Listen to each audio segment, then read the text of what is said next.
My name is Sarah Levine, and this is my testimony of how I died and met Jesus, who revealed shocking truths about life, death, and the Jews. I never thought I'd be sharing this, but I feel a deep responsibility to tell the world what I experienced. I was 42 years old when my life took an unimaginable turn. I grew up in a secular Jewish household in Chicago. Life hasn't been kind to me. 2 failed marriages had left me feeling unworthy of love, and I struggled to make ends meet as a single mother of 2 boys. To top it off, I'd been battling severe heart issues for years, a genetic condition I inherited from my father. Doctors warned me to be cautious, but on a cold December evening, my heart finally gave out. It happened while I was making dinner.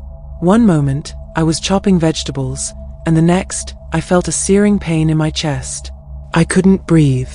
I collapsed to the floor, gasping for air, as darkness closed in around me. The last thing I heard was my youngest son screaming my name. When I woke up, I wasn't in my kitchen anymore. At first, I thought I was dreaming, but the clarity of the experience quickly told me otherwise.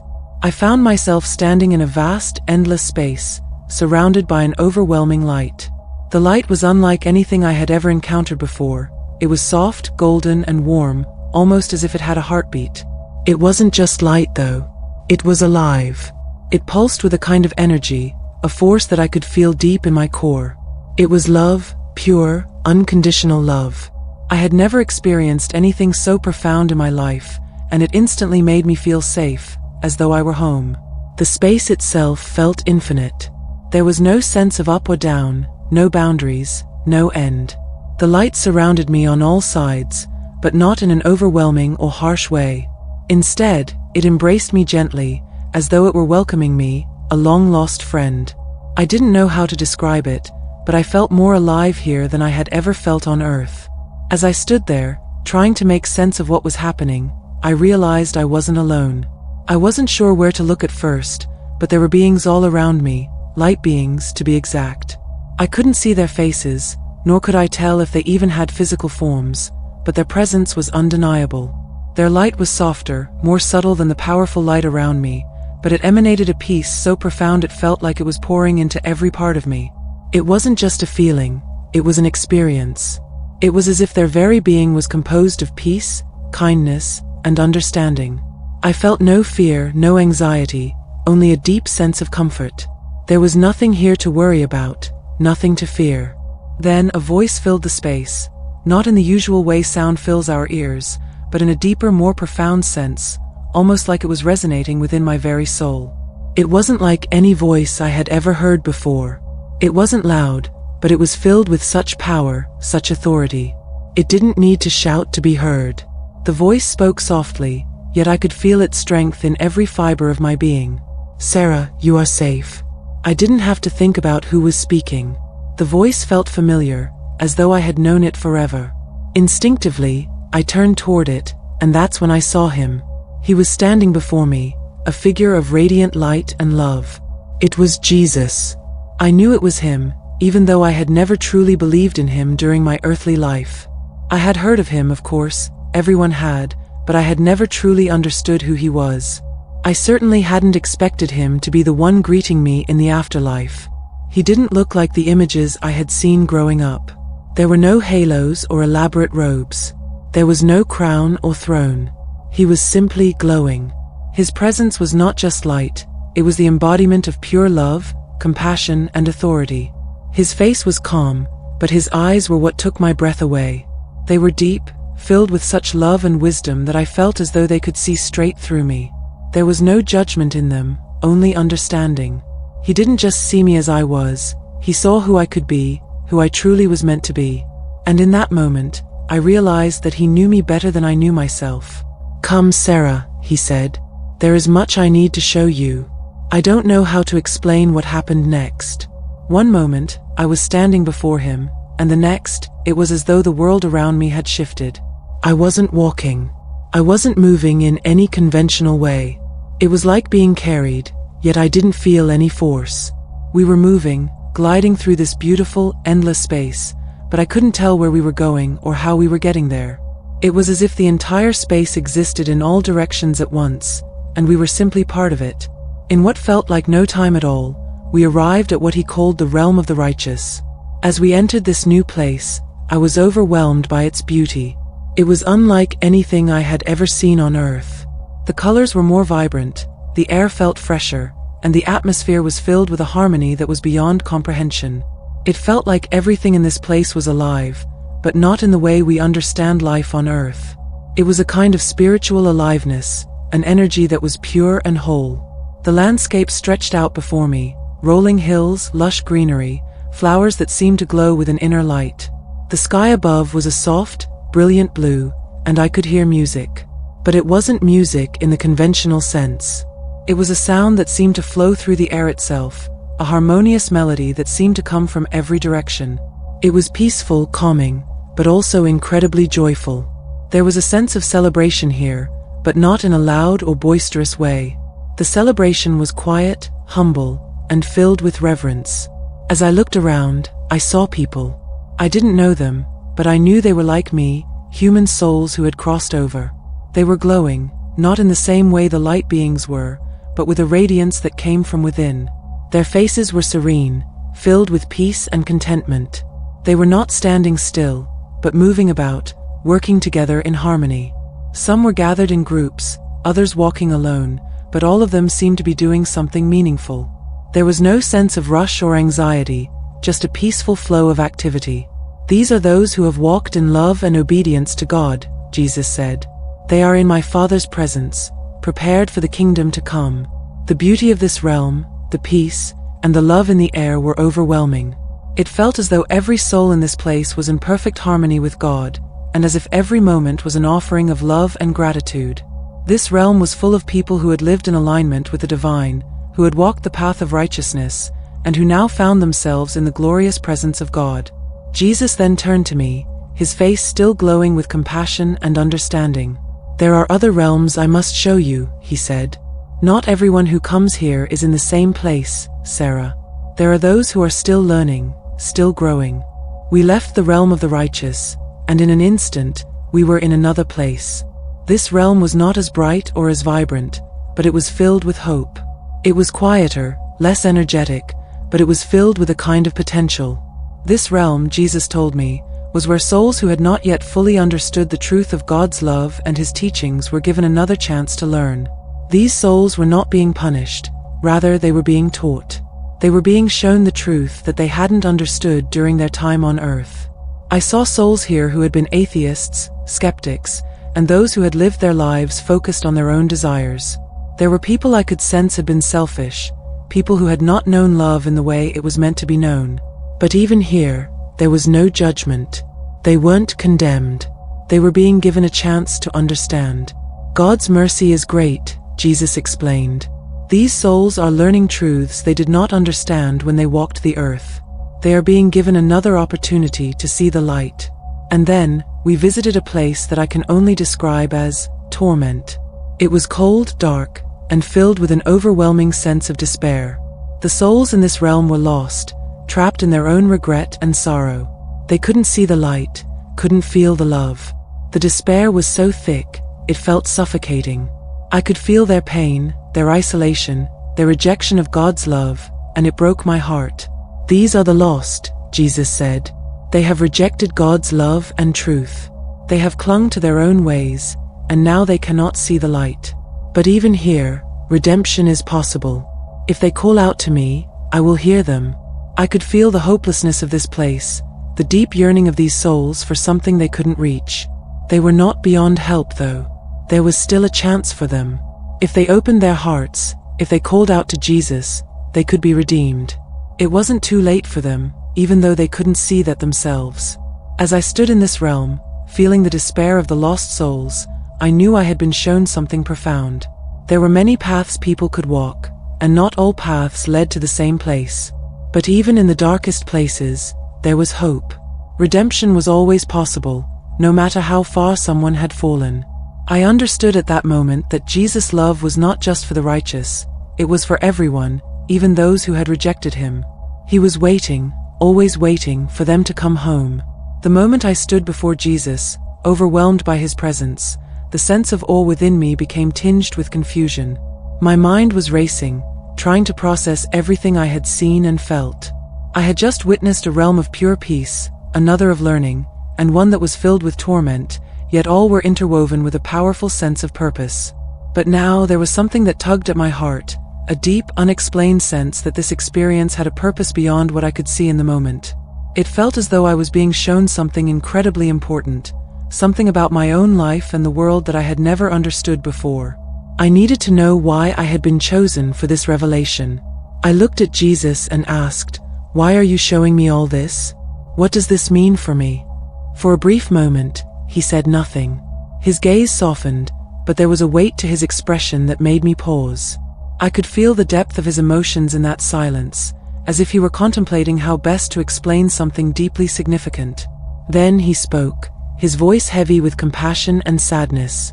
"Sarah," he began, "you are of my chosen people. The Jewish people were set apart to bring my light to the world. But many have turned away, denying me as their Messiah." The words hit me hard. I hadn't expected this. Growing up, I had always seen Jesus as someone for Christians. He was the central figure in a faith that seemed so separate from my Jewish roots. For years, I had been taught that Jesus was a prophet, even a great teacher, but I had never been told that he was the fulfillment of the very prophecies that my ancestors had looked forward to. I had never been taught to think of him as the Messiah. The idea that Jesus was, in fact, the long-awaited Messiah for the Jewish people was utterly foreign to me. I couldn't even begin to wrap my mind around it. I felt a stirring in my soul, an awakening, a realization that something incredibly profound was unfolding right in front of me. But I couldn't fully grasp it yet. "I long for my people to know me," he said. "The time is short, and my return is near. The Jewish people must awaken to their calling and recognize me as the one who was sent for their salvation." There was no bitterness in his voice, no reproach, just an intense longing and a deep sadness. It was clear that he wanted his people to come to him, to recognize the truth, to understand that he was not just a figure in history, but the Savior who had come to fulfill the promises God had made. But the Jewish people had rejected him. The weight of that rejection seemed to hang in the air, and I felt an aching sorrow in my own heart as I considered how deeply it must have hurt him. This revelation hit me like a tidal wave. I had spent my life thinking that Jesus was a figure for others, not for me. I had never considered the idea that the prophecies I had learned about in my childhood, prophecies of the coming Messiah, could have been fulfilled in Jesus. How could I have missed that? How could I have been so blind to the truth? In that moment, everything shifted within me. My entire understanding of faith, of my people's history, of who Jesus truly was, it all began to unravel and reform into something new. I looked at Jesus, trying to comprehend what he had just shared. But why is this so difficult for us to see? Why don't we, the Jewish people, recognize you as the Messiah? Jesus looked at me with a depth of understanding that went beyond human comprehension. He knew the struggles, the questions, the doubts that had plagued my mind and the minds of countless others. He wasn't angry. He wasn't upset. Instead, there was a deep, abiding sadness in his eyes, as if he felt the weight of the generations who had longed for the Messiah but had not recognized him when he came. "The blindness," he explained, "is part of the mystery. You see, the Jewish people have been waiting for a Messiah who would bring immediate change, someone who would deliver them from their oppressors, restore their kingdom, and bring peace to the world. But the Messiah I came to be was not one of earthly power. I came to bring peace not just to one nation, but to all nations. I came to bring salvation to all of humanity, not just to the Jews. The fulfillment of the prophecies is not in what you expected, but in what God's plan truly was." The truth of his words began to sink in, but the weight of this realization was heavy. I had been taught to look for a powerful, conquering king who would save Israel from its enemies. That was what my ancestors had hoped for. Yet, Jesus had come not as a political leader, but as a humble servant. His kingdom was not of this world. His mission was to save souls, to bring people into the light, and to offer them redemption. It wasn't about defeating Rome or establishing an earthly reign. It was about offering salvation to all people, everywhere. Jesus continued, "The prophecies are clear. The Messiah would come to bring peace, to bring salvation, and to take on the sins of the world. I have done all these things, but many have missed it. Many have chosen to hold on to their expectations of what the Messiah should be rather than accept the truth of who I am. His words stung, but they also carried an undeniable truth. I could see how the Jewish people had been waiting for something different, something tangible, something they could see and touch. But the Messiah had come not to meet their expectations, but to fulfill God's greater plan. As I stood there, my heart was heavy with the knowledge of this truth, but there was also a sense of clarity. I understood in that moment why Jesus had shown me the realms of the afterlife, why he had revealed these things to me. It was not just about understanding the fate of individual souls, it was about understanding the fate of his people. The Jewish people had been chosen to carry his light into the world, but many had turned away, failing to recognize him when he came. And now, the time was short. Jesus then took a step back, and I felt a shift in the atmosphere. The space around us seemed to change, becoming darker and more tense. I could feel a heaviness in the air as if something momentous was about to unfold. Jesus turned to me and said, "Now, let me show you what is to come. You must understand the urgency of this time." Suddenly, I was no longer standing in the light-filled realm with Jesus. Instead, I was seeing flashes of scenes from the earth, scenes of chaos, of destruction, of suffering. I saw wars breaking out in different corners of the world. Nations were rising up against nations. There was violence in the streets, famine, and disease. People were crying out in fear, desperate for answers, for salvation, for hope. The earth seemed to be groaning under the weight of all that was happening, and I could feel the pain of it all. "This is what I meant by the birth pains," Jesus said. "The world is groaning, waiting for my return. These are the signs of the end times, the beginning of the birth of the kingdom of God." I could feel the intensity of the moment, the urgency of it. The world was in turmoil, and yet, amidst all this chaos, I saw glimpses of something else, something beautiful. People were turning to God, seeking truth, and finding salvation. In the midst of the disasters, I saw groups of people coming together, praying, worshiping, and supporting one another. It was as though, even in the darkest times, a light was shining through. People were awakening to the truth, understanding that the world was not as it seemed, that there was more to life than just the physical realm. Jesus' voice grew stronger as he said, "This is the hope, Sarah. Even in the darkest hour, there is light. My message is going out to all corners of the earth, and many are responding. The time of my return is near. I am coming to bring an end to this suffering, to establish my kingdom, and to offer salvation to all who will receive it." I felt a sense of peace wash over me as I realized that no matter how chaotic things would become, no matter how difficult the times ahead might be, there was hope. The world was not without a purpose. Everything was part of a larger plan, and that plan was one of redemption, of salvation, and of love. As the visions faded, Jesus turned to me once more. "Prepare your heart, Sarah. Live in love. Share the message of hope. Time is short, and the world needs to hear it." I nodded, understanding the urgency of his words. It was clear now. The time was short, and Jesus was calling all people, especially his chosen people, to awaken, to recognize the truth, and to share that truth with the world. The world was waiting for his return, and it was up to each of us to be ready.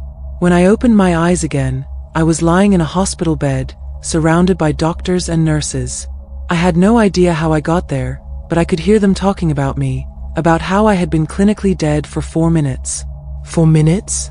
It felt much longer to me. The experience I had just gone through felt like an eternity.